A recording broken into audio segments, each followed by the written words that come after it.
ICE raids at the Super Bowl? Let's break down this story that really blew up online.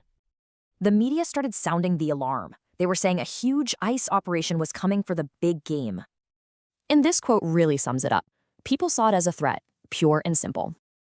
Yeah, critics called it unbelievable cruelty. They said the goal was just to create fear. But what if that was the whole point? Our source says this was just a political play. In fact, they argue it wasn't a real plan at all. It was more like a troll. The whole point was to get a reaction. And, well, a lot of people fell for it. Okay, so if it's not a real threat, what's the strategy? What's the end game here? It's all about sending a message. And that message is, there's no safe harbor. And here's the logic. If you say a place is safe, that's exactly where people will go. Plus, from a practical view, the whole idea is kind of absurd. It just doesn't add up. I mean, have you seen the ticket prices? Who can actually afford to go to the Super Bowl?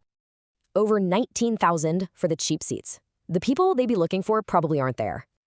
And this whole thing gets even messier when you bring in the halftime show performer, Bad Bunny. See, a lot of people were not happy with him being chosen for a bunch of different reasons. Our source breaks down these arguments, pointing out what they see as major inconsistencies from everyone. So the big takeaway here, the source says this wasn't a real threat, just political theater. It really makes you wonder, right? How do you tell the difference between a real threat and a troll?